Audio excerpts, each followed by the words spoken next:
Overall, the budget meets the moment in part on questions of sovereignty and with a focus on spurring economic growth at home. And look, it's certainly not a budget that should throw us into an election at such an uncertain time. But fairly, it does not live up to its promise of generational investments. That's Liberal MP Nathaniel Erskine-Smith in a video laying out some of what he thinks of his party's budget. Conservative Leader Pierre Poilievre says this video shows there may be some cracks in the governing party.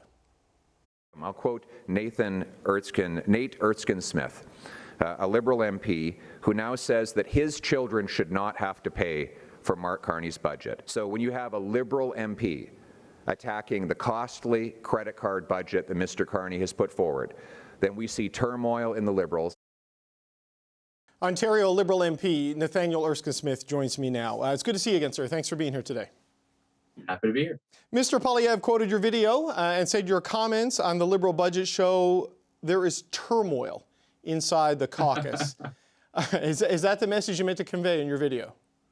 Well, he quoted only parts of the video. I was laughing a little bit because I would have thought the opposition leader in this country was capable of articulating his own concerns and wouldn't be quoting a Liberal MP who overall supports the budget. But he says this is his criticism, that your attack, as he called it, of the budget shows a dissent within the Liberal Party. I mean, are there issues of unity inside the Liberal caucus? Just to flat out say it. Do you view things the way Mr. Poilievre was portraying them yesterday? Well, obviously not. And I think yesterday was a pretty transparent attempt to deflect from his own leadership troubles. And we should distinguish between two kinds of disagreement, right? I mean, I think the Liberal Party has been, as long as I've been a member of it, as long as I've been an MP, the Liberal Party has been welcoming to reasonable disagreement. That's what makes the Liberal Party, I think, in some ways, the best that it can be, is we all push and pull and make it the best version that it can be, and we debate ideas in hopefully a thoughtful way in politics. The Conservative fallout recently has been about leadership style. And you have colleagues leaving that party, both resigning and crossing the floor because of leadership style. So look, I think our politics should be about ideas. I think it's healthy in a democracy to debate ideas. And I thought my critique, grounded as it was in overall support, was measured. I tried to ensure it was measured, at least. But you mentioned the push-pull. I don't know if they're pushing climate policy and industrial policy in a different direction or pulling it, but certainly there's a new focus and a new priority under Prime Minister Carney than certainly we saw under former Prime Minister Trudeau. And the move away on some climate policies like the consumer carbon tax, the potential elimination of the emissions cap if certain conditions are met, and the end of the tree planting program. These are all pretty big shifts that have some people I would describe as maybe more progressive members of the Liberal family are kind of uncomfortable with. I mean, how widespread would you say that is inside caucus? I know these are issues that you highlighted in your video. Yeah, well, but let's be honest about the totality of the video. I mean, this was a budget reaction. Look, I did a budget reaction last year too that criticized the fact that disability benefit was insufficient and inaccessible, and that didn't get the same play from the opposition leader. So let's start with the premise that this overall does a lot of good things, and let's look at how it meets the moment on sovereignty. For example, there's important measures around Buy Canadian policy and procurement. There's important measures to support the armed forces in a really significant way. Important infrastructure spending. There's an important innovation policy and helping to attract researchers and talent from the US. There is important supports for businesses and workers affected by tariffs in the immediate term. There's a lot there that is good and worth noting at the hop. On climate specifically, it's mixed. I think if we're being honest with ourselves, and the industrial carbon price, the devil's in the details of how it gets strengthened, when it gets strengthened, and how sufficient that strengthening is, to the point that we can maybe walk away from the emissions cap. But at the moment, the devil's in the details, and there was no new money for climate action. And that's the overall point I wanted to make, which is it felt like stalled climate action. Now, whether that's a prevailing view, I think what is a prevailing view in the Liberal caucus is we want strong climate action. I think the Prime Minister would share that. And what he would say is, this is the first budget. A strengthened industrial carbon price, as the Pembina Institute says, is incredibly important. And what comes next around clean investment tax credits and how businesses realize the value and potential of those. The strong methane rules and what comes next really matters too. And my message to the government would be, we can, on climate and on housing in particular, there's a lot more for us to do if we want to deliver on generational investments. Right. So just a little bit more on climate, because I do want to ask you about the housing issues. There's a tax credit there for natural gas. Now, it rises depending on how a low emission the LNG might be, but it's a fossil fuel subsidy on its face, right? And there are major projects being rolled out today that, while they may be net zero on the production side, like some of the LNG that would be done for export, it will be burned for electricity in places like Japan and South Korea. So it does contribute to overall a boost in global emissions. There is a tension inherent in some of that, it would seem. I mean, at the end of the day, I knocked on doors across Beaches, East York, and I knocked on doors across a lot of Ontario, actually, in more than 20 different ridings. And we committed to make this country a clean energy superpower. And so those clean investment tax credits will go a long way. And yeah, I highlighted an inefficient fossil fuel subsidy as something that I didn't like to see in the budget. But overwhelmingly, I also said the investment tax credit pieces and the strong methane rules and the strengthened industrial carbon price, these were all key pieces. And again, if I could just say, I mean, I think if you are delivering generational investments, you've got to be looking at housing, you've got to be looking at climate action, and you got to be looking overall at spending more and spending less, I should say, to invest more with a view to future generations. Right. On the housing, though, like that is a key one, certainly for young Canadians, right? And this is something you've highlighted in your criticism, that it's a retreat even from what you ran on in the election in March and in April. Scott Aitchison, the Conservative critic, said pretty much the same thing, as did Mike Moffat, who is a pretty good faith player in the housing policy space, I would say. I mean, why do you think the government has moved back so quickly from where it was just in April in the election on housing policy and gone with a less ambitious plan, as has kind of been described? Well, I'm not the right person to ask in terms of where the government's at on housing today, especially in relation to the multi-unit residential build tax incentive. That wasn't in the budget. That wasn't the platform. I presume the government is working on that, and it's more of a timing question more than anything. I don't think they're walking away from the idea of that. I don't think so. That's best to ask someone else that question. But on housing overall, yeah, I think I felt the same on housing as I did on climate, which is there was more we could and should have done. And before the budget was released, I had a different video that said I want us to deliver on really ambitious commitments around clean energy and housing. And I think it's fair, and I think we should understand the role of a backbencher too. I mean, the role of a backbencher is to constructively criticize at times and to push the government and my Liberal government to be the best version that it can be. And I think the best version that this Liberal government can be is one that's really ambitious on climate and especially housing. So despite your criticism, I don't know a better word for it, because you wanted to see more, right? In some of these areas, you're still going to vote for the budget, and you say there's obviously not turmoil inside the Liberal caucus. I just wonder if you had any pushback. I wonder about this because, when backbenchers do speak freely, sometimes there can be repercussions.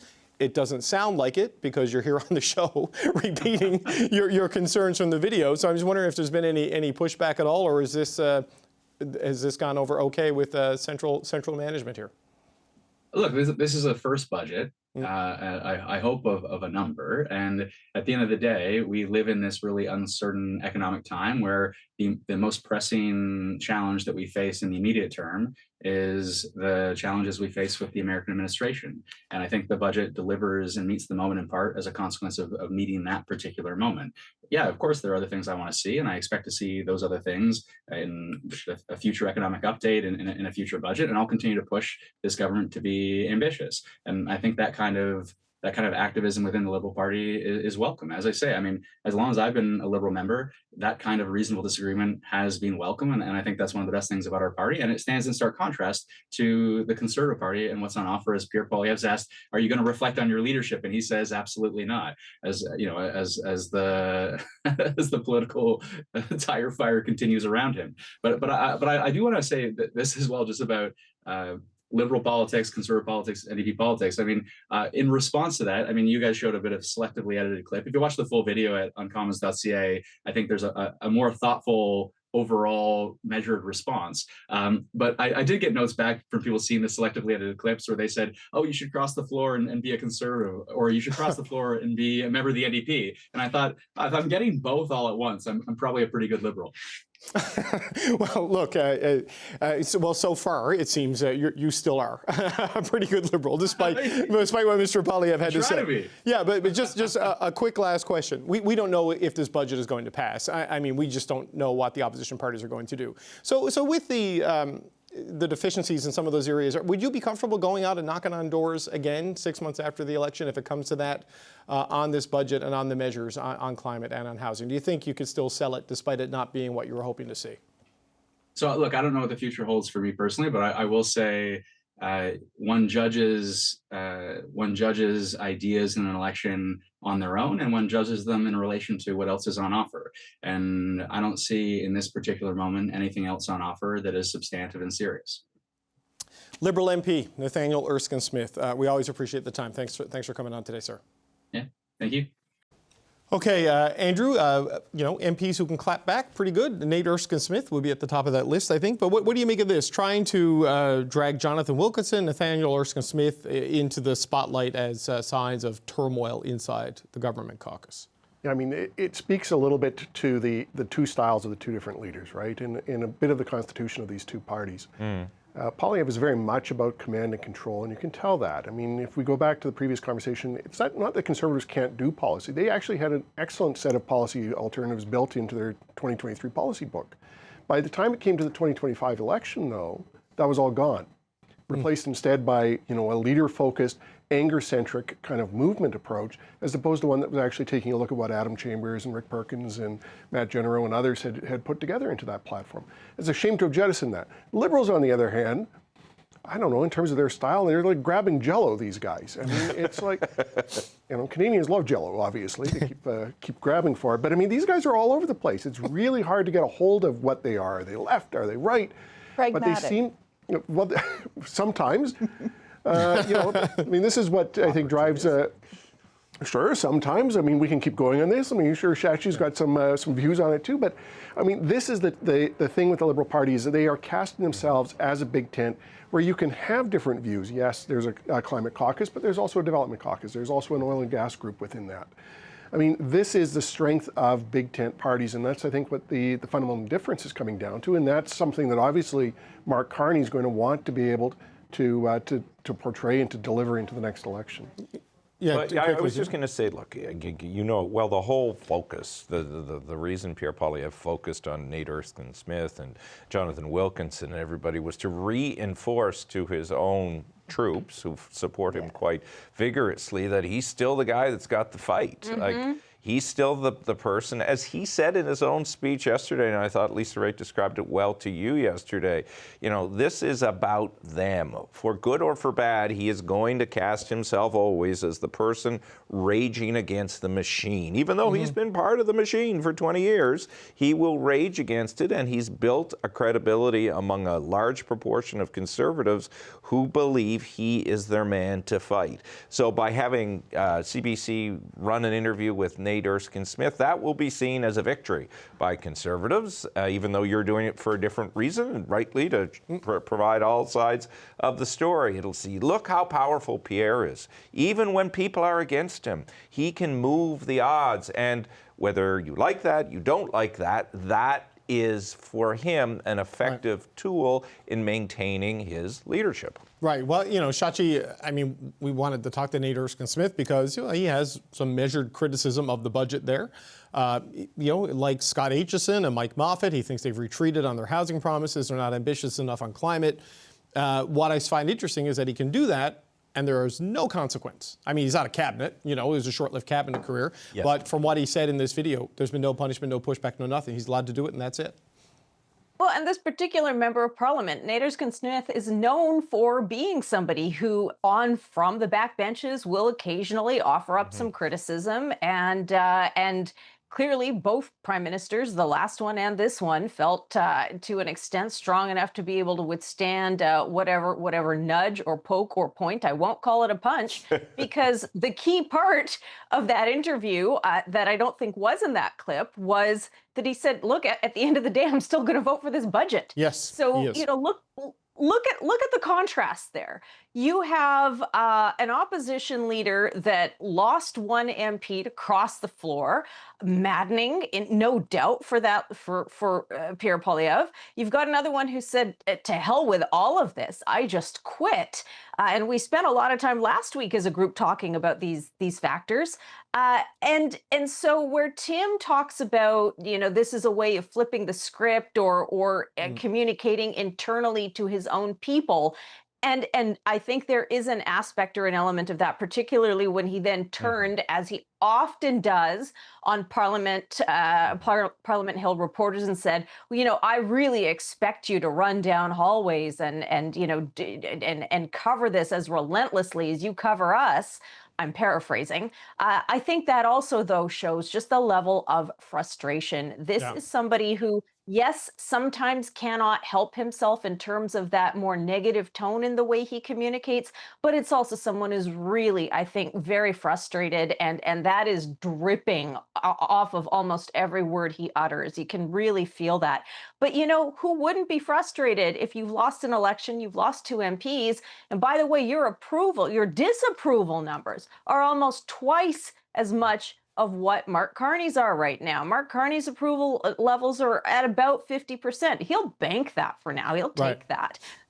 Pierre Poilievre's are only at about 34%. That is problematic, but when the disapproval numbers are so out of whack, that is really quite an issue. Yeah, Michelle, there was a very 2024 feel to the press conference yesterday, right? Sort of the pre-Trudeau resignation approach to things. But the criticisms raised by Nate Erskine-Smith, he's not the only Liberal who feels that way. There is a transition happening in the government. There is a shift in focus happening within the Liberal Party. And there's some people who signed up as the progressive Trudeau Liberals who are now being dragged to this more centrist, center-right Carney liberalism. There's an adjustment period going on. Well, sure, or it's a big tent, as Andrew kind of mentioned, and we've always been. You can refer back to the Chrétien Martin Liberals and versus the Trudeau Liberals, but we've all stayed Liberals, and there's room in our party for to have different ideas. But as Shashi said, he's voting for the budget. On balance, he's voting for the budget. Going back to Tim's point, I 100% agree. I think there was I guess there's only 141 now, but that was the audience in terms of who he was talking to.